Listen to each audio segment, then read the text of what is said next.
Hello everyone, welcome to the final session of today. And as a bit of an enticement, don't rush off because there is free drinks. Not that I'm encouraging to drink, but there are free drinks, alcoholic and non-alcoholic, in the exhibition area between 4 and 5 o'clock.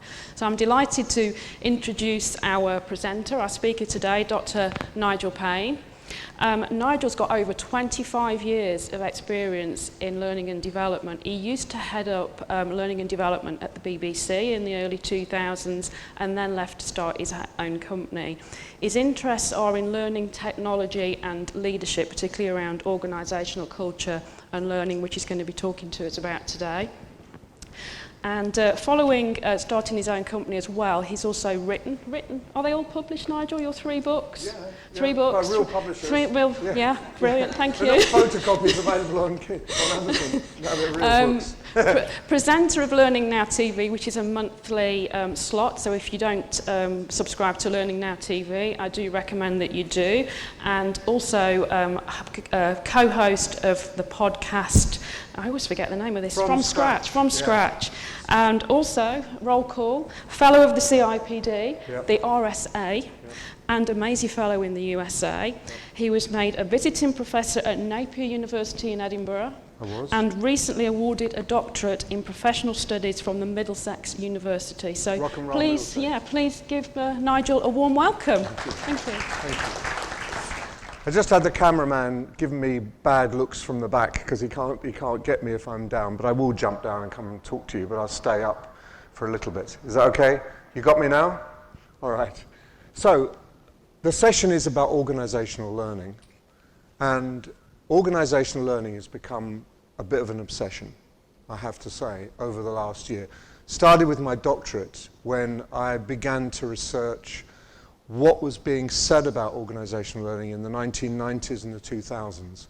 And what astonished me was that there was a huge amount of work done, lots and lots of mandates and exhortations and discussions, and it all disappeared without trace in the 2000s. Why?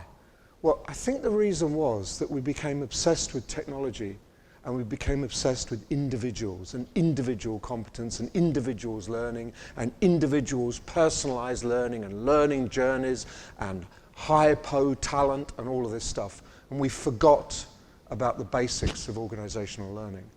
And I'm writing a book on organizational learning at the moment. So this is, what you're getting from me is just some early ideas which I'll throw out to you.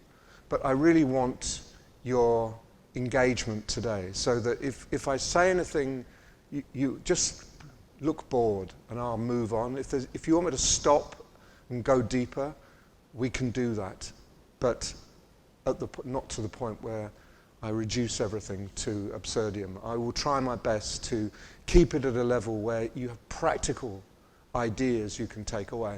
And one of the questions I'm going to ask you right at the end is whether there's anything that I've said that you will go, whoa, we could explore that. We should take that forward. I would be very keen to hear that, because this is an area that is unacknowledged and really under thought about in most organizations. And I think, because I'm obsessed with it, that the only way we can build resilient organizations and resilient individuals is to build learning organizations in this century. I think it's absolutely fundamental, and that you should at least, it says modestly, at least get a grip of the kind of ideas I'm playing around with. And I would love you to say, I found that really engaging, I can see what you're getting at, or it doesn't make any sense to me at all. Back to the individual, focus on individuals and individual learning. So, first slide, just a question. Why are you here? I don't mean that in a philosophical sense. We're not going to talk about the meaning of life, but I would like to know the meaning of you being here. Is it because you're curious? Oh, this is quite interesting. Well, I won't have the question before that, is because I couldn't think of anything else to do. But because you're curious, because this topic actually engages you, you're interested in it, you don't know very much about it, or you really, really love this area and you think that more people should be talking about it. And those people, I'll be lining you up at the end and taking your names and addresses, and we'll make a team, we'll make a commando group to infiltrate the world. But seriously, I would like to know. So first of all, how many because you're curious? Right, okay. Because the topic engages you, you know a little bit about it. So, smaller number, but still quite a lot. Because I'm passionate about this area. Just good. 3, 4, 5, 6. Excellent. Thank you very much. It's really helpful. Now, this slide here, I stole from Bethany Tate Cornell. I've known Bethany for 15 years. She was the senior leadership at GE, the head of leadership at Boeing, senior learning at GE, head of leadership at Boeing, and now she's the CLO of McDonald's on a modest salary with lots and lots of noughts at the end of it. And it's a big, big job. McDonald's employs over 1 million people around the world, all their franchises. And Bethany said, this is my dilemma. I've got 3 massive challenges, starting with learning culture, one of my other obsessions, an employee experience and expectations.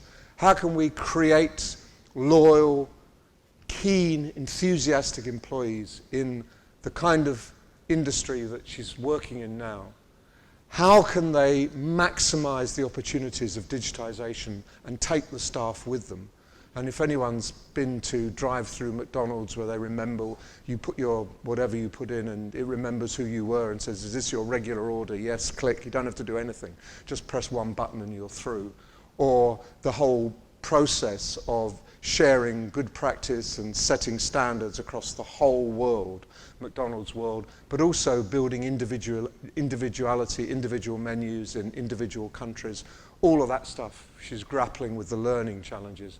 And then there's the whole issue, stronger in the US than here, and stronger in other countries than here. But nevertheless, this idea of the Great Resignation. And the Great Resignation is a thing. And this is about people who don't believe their organization offers them very much. They're independent card carriers and they can move from organization to organization. They bring their skills, they bring their complexity and whatever they can offer, and they don't see that being part of an organization, particular organization, is going to add anything for them. And that is one of the reasons why organizational learning becomes important, because it becomes about the organization and its relationship with the individual, not just about individuals doing stuff. So she's got all of these pressures. And I think, I'm parodying, but we're kind of back to what's called the Nuremberg funnel. This is 1863. And what it says is, in German, if there's anyone who speaks German, this is my translation, you lack wisdom in some things, let Nuremberg bring you the funnel. And that, you go, how ridiculous, pouring ideas into an empty head. What ridiculous. But if you read lots of the discussion about skills, it is, you lack some skills in this area, let us sort out your skill deficits. It isn't very far from 1863. And a concept of knowledge, which I think is a reducto concept of knowledge. And I'm not going to go deeply into that, but I do want to talk to you a little bit about theories of learning and theories of knowledge. And many people in learning and development do not think that they need that background in learning because they've got technology and they've got suppliers and they've got processes deeply embedded. But I think that if you see that, it's kind of shocking that we haven't come a lot further in 150 years. My vision, alternative idea is this. This is a picture that I took, which is the Roman mosaic that was discovered in Borough, just under the ground. And they're going to build a big development, and the Museum of London always get access. And they dug down however many feet that is, 8, 10 feet, and they found the biggest mosaic they'd found for 70 or 80 years in the whole of the UK. But if you look at that, this is about learning, but it's not about one person, it's not about the skills, it's a team, it's a combination of skills, and it's about discovery. They found something that they didn't know what it would be, and when they found it, they weren't sure what to do with it. And what they've done is they've taken that piece by piece out of the ground now, and it will be somewhere displayed somewhere probably in 2 or 3 years when they put it back together again. But I thought that metaphor for learning is a really interesting metaphor for learning. And if you go back to the beginnings of the early 20th century, and you look at different paradigms for learning, I've just listed a few people that most of you will have heard of. Most of you don't know a huge amount about them, and if you do, I apologize for taking things for granted. But we all imagine that Skinner, Brianus, or whatever his name was, Skinner, was so far ahead of, behind Piaget. Piaget is a modern thinker in learning. But look when they were born. Piaget was born before Skinner. Vygotsky, born the same year as Piaget. Freire a little bit later, and then when we come up to Robert Keegan and his theories of adult development and adult learning, much, much later, he's the next generation, and he's kind of next one on from Piaget, really. He took Piaget's work further. But what it means is that we've got all of these paradigms for learning, very, very different. Skinner behaviorism, Skinner believing that human beings are like pigeons, and if they repeat things enough times, they will grasp it without any need for understanding. It's about making the brain react automatically to certain stimuli. And if you look at gamification, we are not very far away from Skinnerian behaviorism. And there's nothing wrong with behaviorism. It's used all the time. But I think that what we need to have is a conscious decision to be behaviorist and know when we're better off with kind of models like Piaget's, which is about constructing models of understanding in your brain. So it's about constructivism, and it's not about external pressure to build those models. So we build more and more complex understandings. And if anyone was in Miriam Neelam's session, and she was talking about the structures of the brain and how the more complex structures allow us to do more and more complex skills, because we know even a new complex skill, elements of it will already be in our brain if we've been well educated, we've developed, and we're aware of what's going on in our sphere. So those that know stuff find it easier to know new stuff rather than those who don't know new stuff. Through to Freire and his pedagogy of the oppressed, we call this power models. So Freire is talking about learning as a social construct, which is all about I tell you this, but I don't tell you that, and about knowledge as liberation, potential liberation. And then Keegan saying in 1970, you know what, all these other people assume that learning stops when you're 16 or 18. Piaget had 4 stages of human development, stops when you're an adult. Why? Because adults don't learn. Adults don't learn anymore. That's the way they are. They're fixed. The whole theory of IQ was based on an assumption that by the time you got to 16 and then to 18, your IQ is fixed for the rest of your life. All of the personality profiling, your Myers-Briggs stuff, all based on assumptions of fixed personalities, fixed capability, fixed competence, and still those models persist. Even if, for example, with personality tests, there is very little evidence that they are reliable. Because, guess what? Our intelligence changes, our personality changes, and the world changes as we live, not as individuals isolated in the world, but we live in context. We live with others, we live in organizations, and that changes us, and it changes our brain, and it changes the way we learn. And what I'd like to do is kind of get back to some of those ideas which were knocking around. John Dewey in the 30s in the US, for example. Get back to some of those ideas and translate them, if you like, into this idea of learning organizations.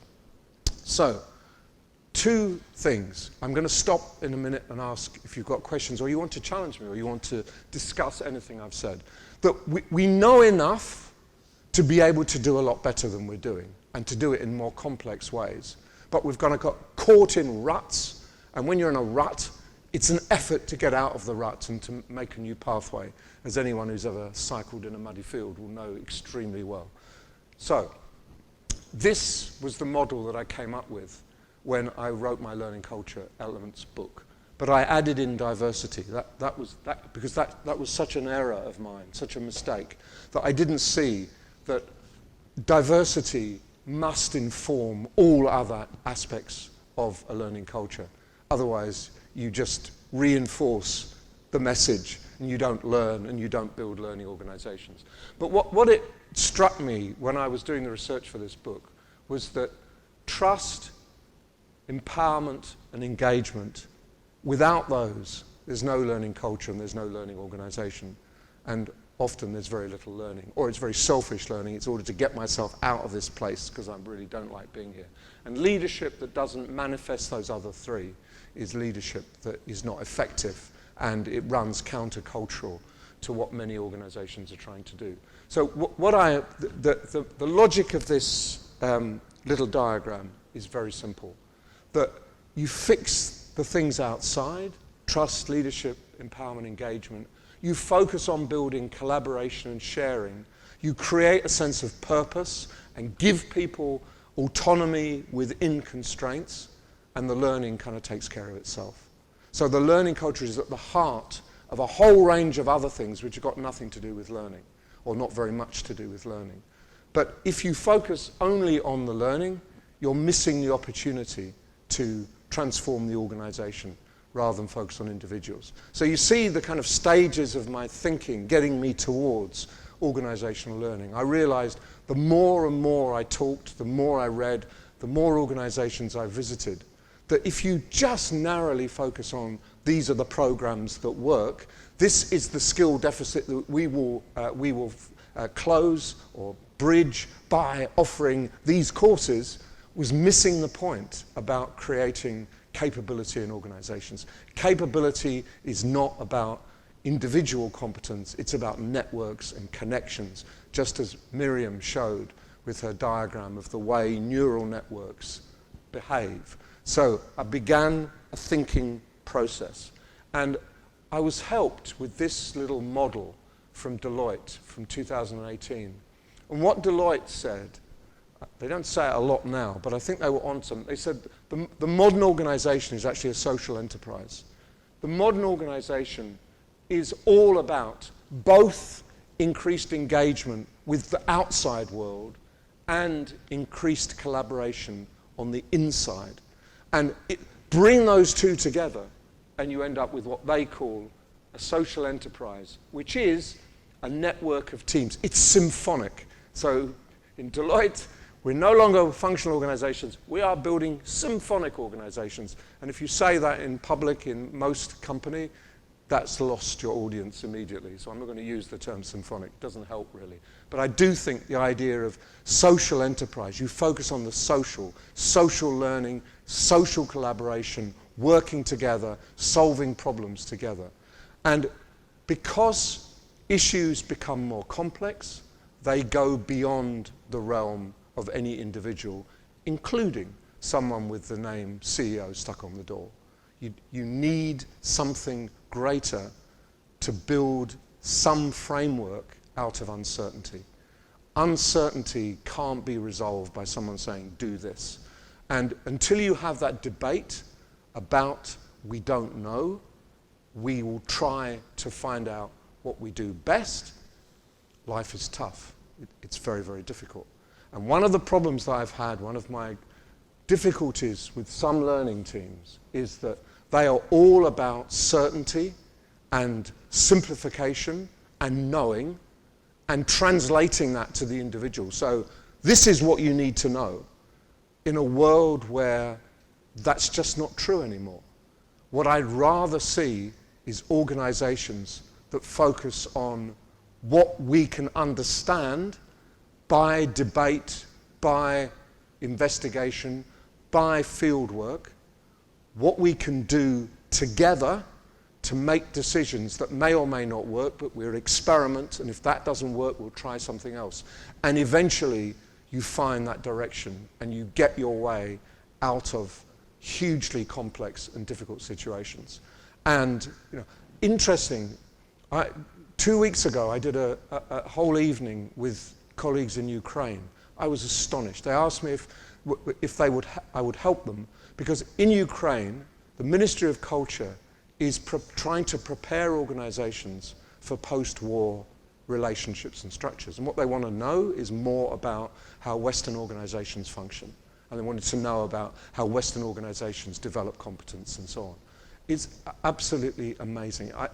My hat comes off to them because I would be worried about getting blown up tomorrow. I wouldn't be worried about what's going to happen in 2 years, but they are.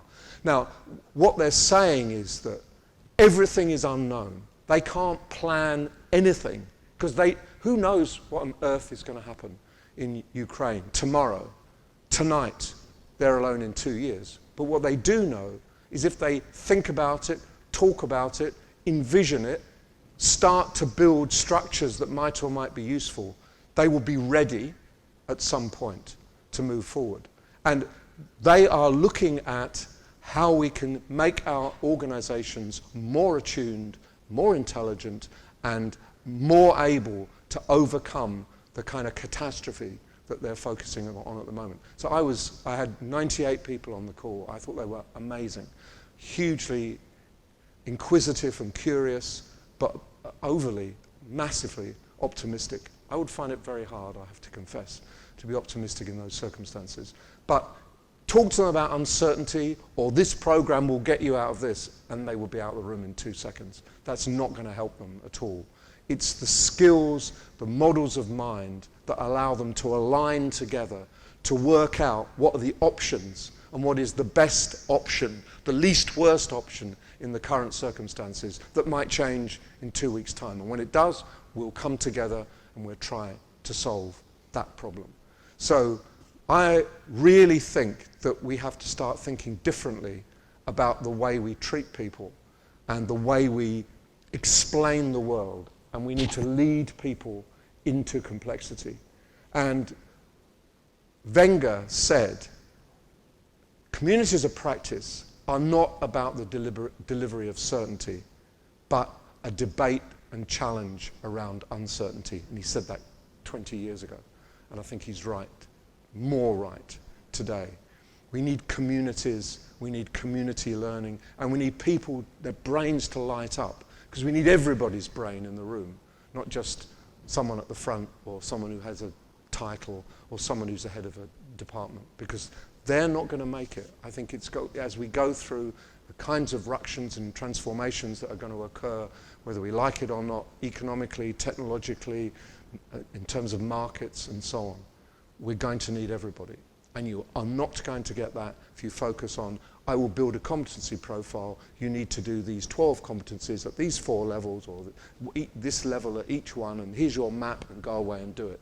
Because the minute you put that piece of paper on, or send that email, it's already obsolete. We have to create ways in which people can begin not just to build their own personal, individual competence, but to build the networks that will support them within their organization and engaging increasingly with outside actors. To be leaky. We need leaky organizations, not hermetically sealed organizations in the current climate. So I'm going to get on to what I mean by organizational learning next, but are there any questions or comments at this stage? Has anyone got a burning question or a comment that they want to make? Anyone want to take me on and say, you don't know what you're talking about, this is rubbish? Yeah, just at the back. Can we just get the mic? It's just coming. I can talk that. Teresa do the front, we do the back, so we cover it quickly. Go on then. Hi, quick question. I thought that was fascinating. And I 100% agree and see the value of community learning. How do you scale that if you've got a big organization? Yeah, that's a really good question. In some ways, it is the big organizations that have moved furthest on this than the small and medium organizations, because in some ways they recognize the dilemma. Let me give you an example of Google. As Google grew to 80,000 plus staff, when it was a small community, largely in Mountain View with a few marketing offshoots, but largely in one place, people knew each other. It was a buzz of activity and ideas, and the Google 20% time off for the coders, they set little teams, spontaneous teams, saying, I want to do this, oh, I want to help you. People worked together. And they reached a point 5 years ago where that just wasn't happening anymore. It was a kind of hierarchy of buildings, Mountain View number 1, Dublin number 26, whatever. So that where you worked determined your status in the organization and the size of your voice. And what they decided was something really simple in Google. 3 things. One is that every individual member of staff could go into their HR profile, the staff directory, and add skills and competencies and expertise that they thought they had. So some of it was about their job, I'm an expert Python programmer, or minusculely, I know how to do this in Python that other people don't. But some of it was generic. I speak Serbo-Croat. I worked as a CEO of a startup. I know a lot about working with startups, whatever it was. So first of all, you could put your skills in, and their machinery searched, tabulated, indexed, and allowed those skills to be discoverable. That was relatively easy. Second question was, will you be willing to have a conversation about those skills, or even mentor someone about those? And then the third question was, how available are you? Is this just a one-off? Is it for 3 weeks or a week or whatever it might be? So give an indication of what we can expect of you. And no one said you have to do anything. But the result was this sudden, almost eruption of communities growing all over the company. And according to the people in Google, it felt like one organization again. And it felt like some of the early spirit of community and smart people respecting each other. And they've still got it. I work with a team in Denver, in Google. There are 10 or 12 of us. And we meet once a month. And it is all about them reaching out, grabbing ideas, trying to build new expertise, and then share that around the organization. So they're open and transparent about what they do. So that's a really big organization that is trying to do that.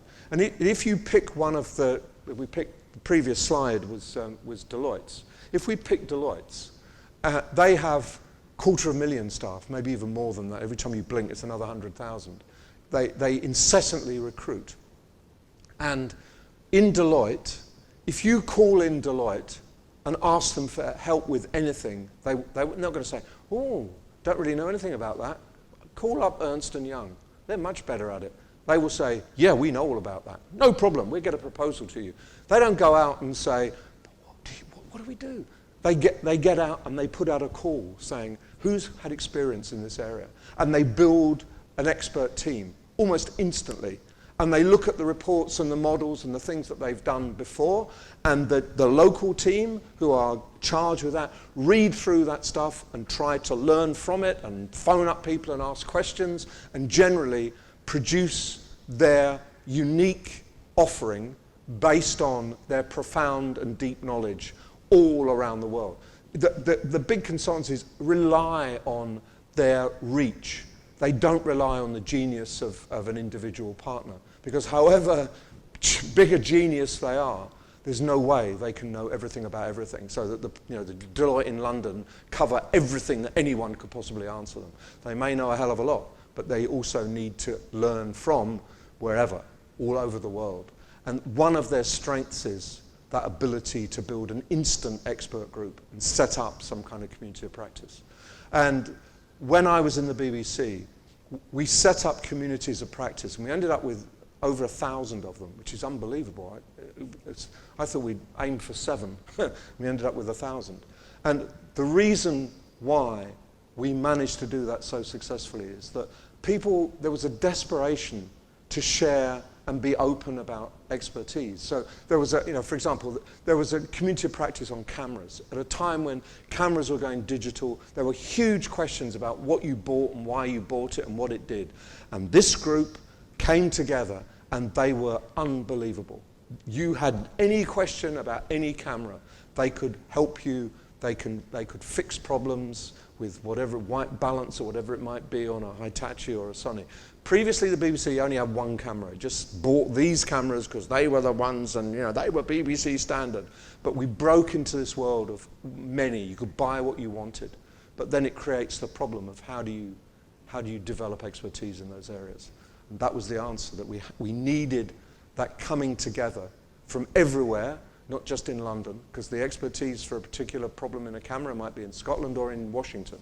We needed to gather that and make it available to everyone. So it was focused around what we didn't know, not about people kind of saying, we know everything, because no one knew everything. But together, you could pretty much know everything. And that became a real mantra for a while. It's probably gone forever now. But for a while, it was incredibly important. And that was all about shifting knowledge around the place, focusing, not necessarily focusing on all the things we don't know, but focusing on options. And then in the Middle East, you know, there was a group who would help you navigate the landmines of any statement you made about Palestine and the Arabs and Israel. And because the BBC made mistakes, because the people who knew never communicated with the people who didn't know, so they just put out stuff that was rubbish.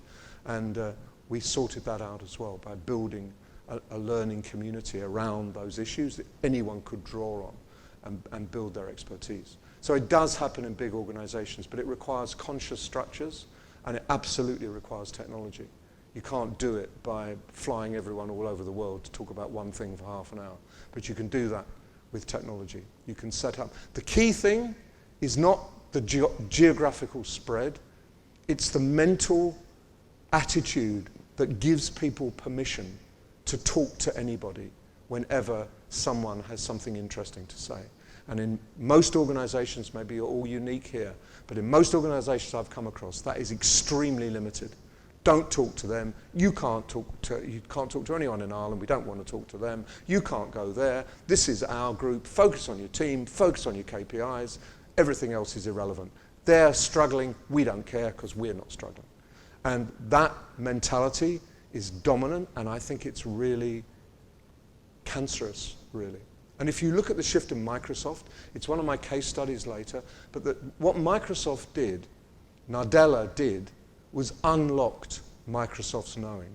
That's all he did. All he did was gave people permission to work together, to build big Microsoft projects, not narrow office features. And the old Microsoft, which I knew very well with Steve Ballmer running it, not only did the Office team have wars with every other team in Microsoft, but within Office, Mac team, Windows team hated each other. And even within the Windows team, PowerPoint, Excel, and Word never talk to each other. And that was why, if you remember the old releases, you get all these features in Word, and you go, why the hell isn't that in PowerPoint? And that was because they got it out first. And then 2 years later, it would appear in PowerPoint. You go, thank goodness for that. And then Excel would do something amazing. You think, why isn't that in Word? Because the Excel team had to beat everybody, and the PowerPoint team had to beat everybody. And the idea of what you have now, which is this data pool, and Teams itself is an absolute example of Microsoft pooling its knowledge and focusing on what it knows and what the customer might or might not need, but there's an unmet need, focusing on that and building that for customers. So Teams, if you peel away the nice pretty paper that covers it, underneath it's just SharePoint and Office and Skype and back office data stuff. It's just a combination of products that were sold separately, tweaked to work together, and it's been transformational in the perception that people have of Microsoft in the world, of its corporate value as a company, and of the number of people who use Microsoft day in, day out. You know, if I said how many of you use Teams, half of you put your hands up, the other half use Zoom. But Teams has become the workflow, workplace, go-to product, simply because they began to know what they know, and they didn't focus separately. Any other questions? Then we'll just move on a bit. Anything else anyone wants to say? And what Microsoft did, you can do in an organization of 10. You wouldn't believe, in an organization of 10. I was working with 30 broadcasters yesterday for the EBU in Dubrovnik, and we're talking to one broadcaster, I won't say their name, but they only have 270 staff. They're a very, very small state broadcaster. They said within those 270 people, there are at least 20 factions that will not speak to anyone else. It's not one organization, it's 20 separate entities that really dislike each other, fight with each other, fight for resources, and they never focus on the one thing they probably ought to, which is the customer. What do they want from us? So you don't have to be a big organization to be dysfunctional. You can be a very small organization to be dysfunctional. But what I'm talking about, that focus on a common purpose, it's back to my model, it absolutely works. It absolutely works. Okay, so let's start looking at learning in organizations. And has anyone read Richard Powell's Overstory? It's a wonderful novel about trees, in his passionate belief that we are destroying into elements of the world which are so old, historic, and complex, and we know not what we do. So the book is a whole passionate treatise about trees. So I parodied him. He didn't write this, I wrote it. But I wrote it with his in mind. So I wrote, organizations mend and shape themselves through invisible synapses. And in shaping themselves, they shape too the tens of thousands of people that work in, for, and with them. He's talking about trees and the way trees communicate under the ground. So what Powers is saying is in a forest, you've got what look like individual trees, but underneath there's this network of chemical, biological connections, which makes sense. The forest is an entity. It's not just individual trees. And what I'm saying is organizations are entities. They're not just individual employees who come and go. Who cares? Maybe it's useful to think of organizations as enormous, spreading, branching networks of connections. And then I've got this amazing graphic. You'll be really impressed with this. Underneath, it's all happening underneath the roots. And a tree communicates. And I think in organizations, if you did the chart, it's the connections between people that make organizations successful, not the org chart. Who cares about the org? No one's ever thought they can run an organization as per org chart.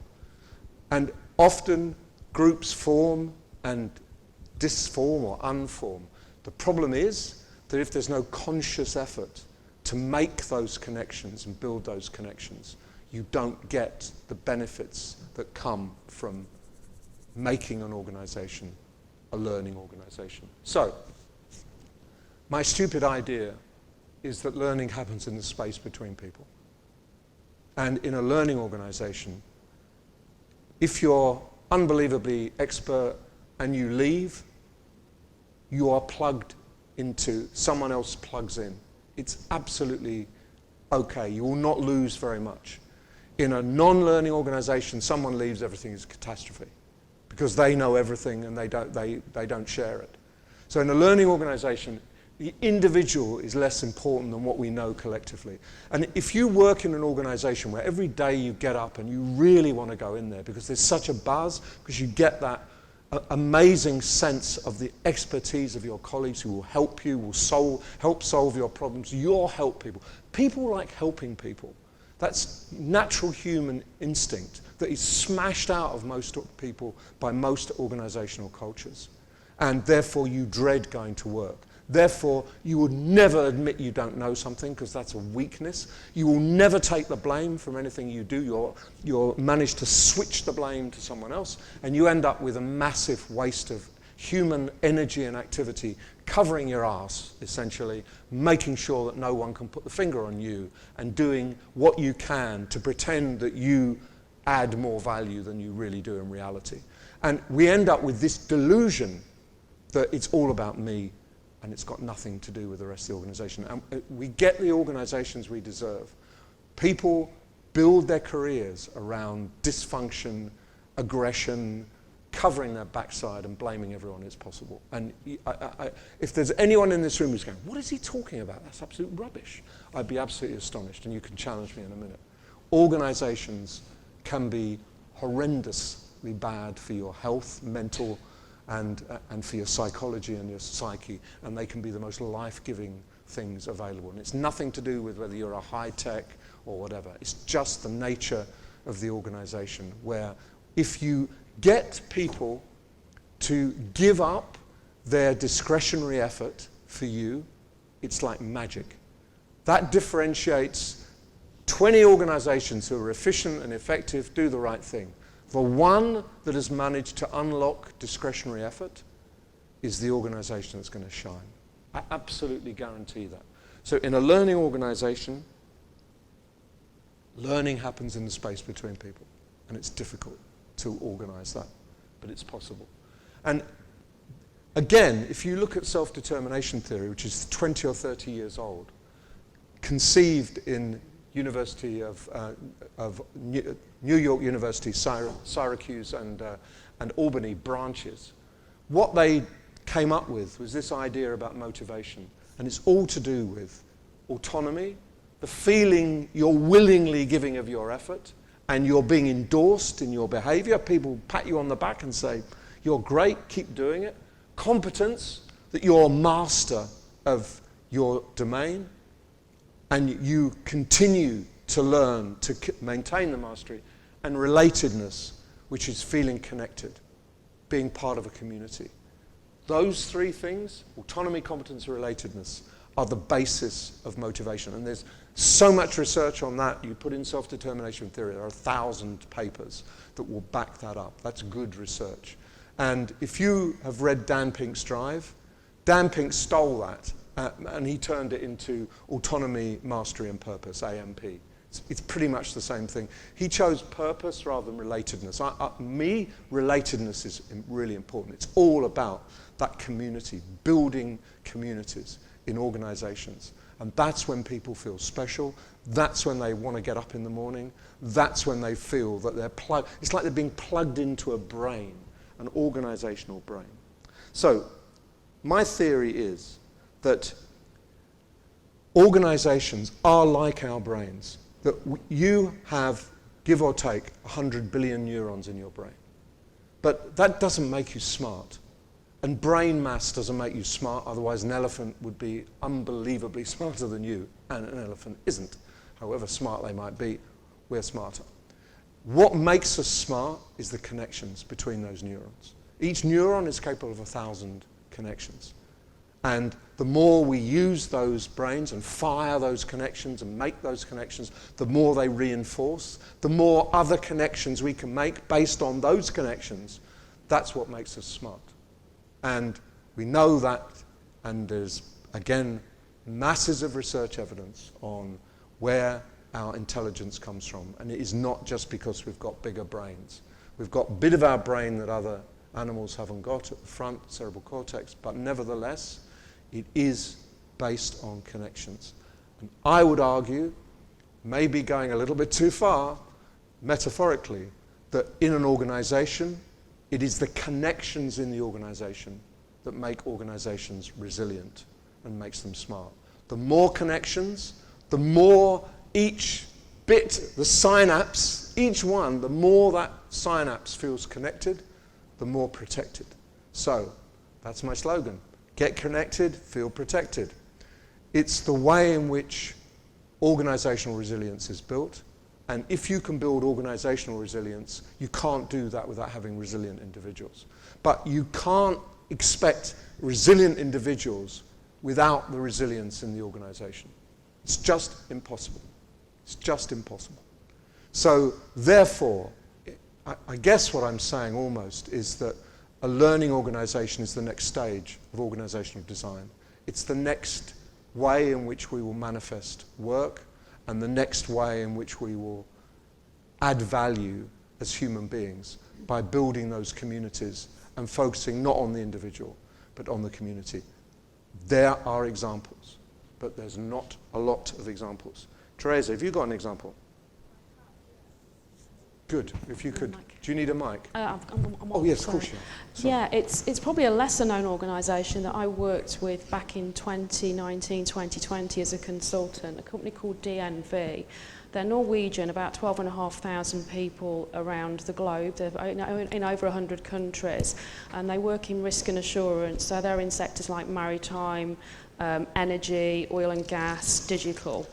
And they embarked on, it sounds, key words, innovation and digital transformation. They needed to look at how they could create new business models using platforms, and they were good at coming up with ideas, but not so good at executing them and sustaining them. So those were some of the key areas.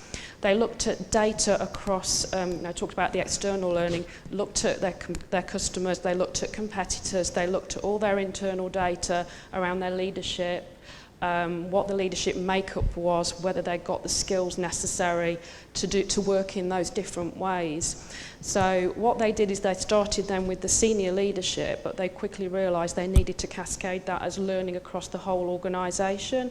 So that's what they did. They had a real clear campaign. So a lot of the things that we've been listening about in some of the other sessions, it was an organisational purpose, and we're all going to learn about this because we're all new to it, but we need to do it. Otherwise, we're not going to maintain our revenues. We're not going to be competitive. We're not going to be able to compete for work with our clients. And it's similar. They get client fees. So everyone's out there earning fees with the clients. So what we did was looked at how we could do that in terms of as well the design of the organisation. So we looked at the architecture, the routine and the culture. So it wasn't just about that as a learning programme, and it was about sustaining it. We did speak about it, I don't know whether it's captured anywhere, but we spoke about it as a team in February 2021, and you chaired us actually, didn't you, on that session?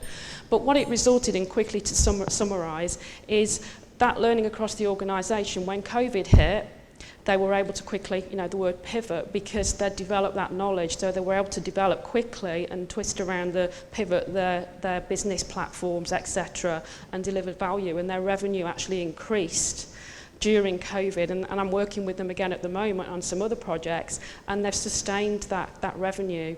So as a smaller company, less known, probably 12,500 people, it is possible, and they're quite a legacy organisation as well. They've been around for over 100 years. But if you want to find out more about it, then feel free to ask me or connect with me as well on LinkedIn or Twitter, Teresa Rose. Any other examples in the room? Anyone got some really burning example that they want to share? Yeah. Can we just get it? It's question's fine, but yes. Wait for the mic. Good. Off you go. Thanks. Yeah, I just have more of a question really in terms of what role leadership plays in all of all of the theories that you've discussed, because quite often, obviously there are as many examples of kind of learning cultures that go well. There are also many examples of ones that go astray, because either they don't have a very strong unifying set of values or objectives. Yep. And some of the biggest success stories we see are from, almost companies that work almost as a cult leader mentality. They follow their CEO, or like Elon Musk, for instance. And obviously, when you're going through all of these theories, or these topics that you're talking about, I can't help but feel that obviously having a unifying identity or set of values or objectives are paramount to this being successful. Would you agree with that? I would in part. I think that there are two ways of doing it. The first way is to have not a charismatic leader necessarily, but a humble listening leader who respects the room. So always listens, tries to learn from what's going on at the front line, and doesn't impose views based on my genius and charisma. So Nadella is very much like that. One of the first things Nadella did, his first visit, Balmer used to go from Seattle, Redmond, he'd occasionally go down the West Coast, but he'd go to DC to lobby senators, and he'd go to New York. He very rarely went anywhere else. Nadella's first visit was to an internet cafe in Nigeria, because that internet cafe, off their own bat, had developed some software that would help some of the disabled users use Microsoft software better. And he flew all the way to Nigeria to listen to them and see it, and he brought one of them over to the Microsoft conference and to explain what they did and why they did it. And that to me is, we can learn from anywhere here. It's not just about the biggest and the brightest. So it is about leadership. And interestingly, yesterday in Dubrovnik talking, we had two different models. One was, my leader gets this and really wants it. What can I do? That was the question they had coming into the workshop was, what can I do? How do I do what my leader wants? Others, it was, my leader couldn't care less about any of this, is imbued in politics, never takes any notice of that kind of thing. What can I do? So it can start from the bottom. And what I've seen in organizations is that where initiatives that start from the bottom and are very successful, your job is to give them traction and to expose them to the light, and they grow like a fungus, if you like, through the organization. And they get to the point where someone very senior says, this is really amazing. We should do more of this. Then you've got your permission to proceed. The other thing that I ask people to talk about and work on is sponsorship. If you want to do something, get a sponsor in the organization. Don't try and do it on your own. Don't expose yourself. And if you can convince a sponsor, they will do all the broadcasting for you. You won't have to do anything. They'll go around saying, this is amazing. Have you seen what's going on in X, Y, Z? And every organization has got those little, what I call, with Linda Grattan, hotspots. Places where things are on fire. And mostly, the organization tries to get the fire extinguisher and put them out. But if we can cultivate them and recognize them, we end up with something special. So, yes? So questions or examples? If you think this is impossible, then I'll get you to do some work on the table in a minute. Thank you. Hi. So thank you. This is brilliant what you're saying. Now, I want to ask is, all the examples we are discussing are from high-tech world, and where employees are young people, we're very comfortable with the technology. I have worked with organizations as a trainer where we cater to rather older crowd, and more importantly, people who are not so comfortable with the high-tech solutions. What's your take on? What do you do? Yeah, it's a very good and perfectly fair question. I work with a nursing home company. So they ran nursing homes that had been put into administration, had failed, had been closed down because of the appalling treatment, badly run, so it was taken over by a new group. And the new group made the decision that the key to it was in the staff in the home, not in anything coming in from outside. And what they did was they sat with those people and said, what's wrong with this place? What do we need to do to put it right? And based on that detailed examination, they began to put in the structures to give those people what they asked for and to give them power and autonomy and to work. So they had, each home had its local team who could take decisions and fix things that needed fixing. And they had micro teams. Is that me? What was that? Anyway, they had, it probably was me. They had micro teams that would work in one room. There'd be 4 or 5 staff, and they would fix things locally. And then the bigger team in the nursing home, and then the big organization, they made sure that good practice and great ideas were shared regularly. So the management team did no more than open channels for the innate knowledge in the people who worked there to flow. And the result was mind-boggling. It was absolutely extraordinary. This place that had been closed down for incompetence and brutality and goodness knows what else, ended up with virtually, not entirely, but virtually exactly the same staff winning awards for the excellence of its delivery. So it isn't just high-tech firms that do it, but it is about two words that I use. The first word is field work. You have to do field work. You are responsible for getting out there and asking questions and finding out what's really going on. And that's what that team did. They came into the nursing home without any pre-assumptions. They didn't think, all these people are idiots, I'm going to fire them all. They came in with the assumption, we need to know what's going wrong and try and put it right. When I went to Toyota, this is kind of high-tech, Toyota manufacturing plant in San Francisco, that was a General Motors plant. It was the worst performing plant in the whole of the United States. They built cars where the doors fell off on the first corner. It had a terrible reputation. The staff were uncooperative, surly, uninterested in anything. And Toyota took this plant over.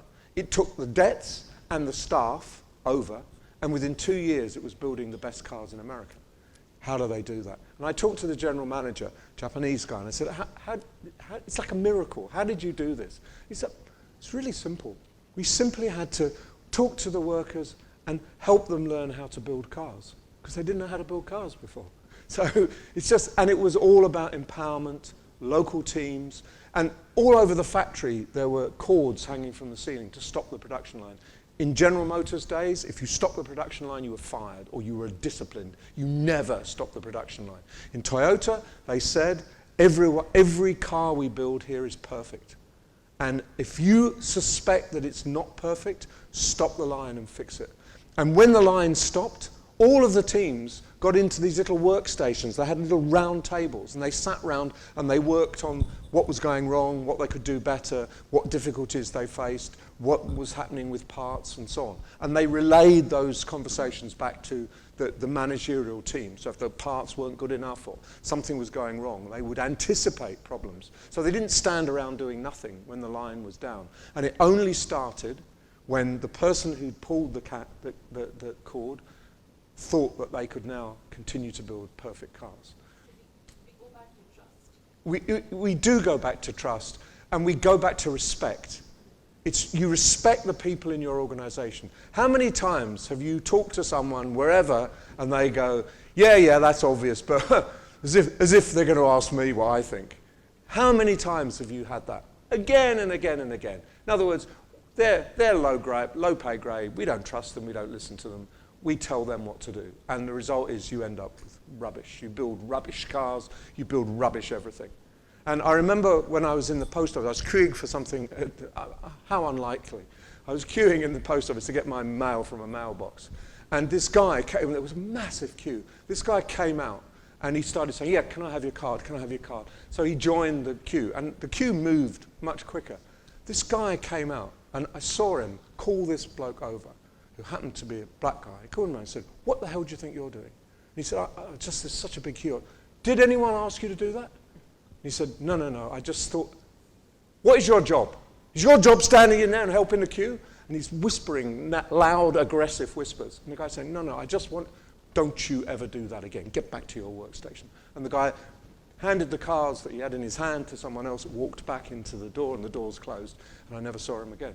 That's an example of an organization with no respect and no trust. And where that guy, do you think that guy's ever again going to pick up a finger to help anyone? Of course he's not. Of course he's not. That was such a bad experience for him. So the little things, big things, doesn't matter what the organization is. It really doesn't. So one more. Who else had a question? You had a question, yeah, or a point. Not much a question. All right, an example. Years ago, so I worked in KM, and we did all this sort of, well, we tried to do this good stuff. BBC did it. BP. KM, 15 years ago was a big thing. Yep. And but then basically it was like ditched because it was that's too hard, takes too long, involves too many people. Let's just do digital learning or something instead. And I remember, and that's one of the problems is obviously all this takes time. It's a good example. You pull the cord and you stop everything, but you fix it and move on. Whereas GM said, we don't want to fix it, we just want to move on. One thing we did that was quite interesting those days was social network analysis. Yes. Probably you're not allowed to do it these days because of GDPR, but that was really interesting stuff. I remember seeing a tool that analyzed my Twitter connectedness to people, and it was really insightful to find out who I connected with, what I got from them. So I don't know, I don't want to ask, is there a sort of, is social network analysis a thing still or not? It's built into Office. If your company has Office, there are analytics in the back, and it will tell you who you talk to, who you're connected with, when your most productive times of day are, and when your least productive times of day are.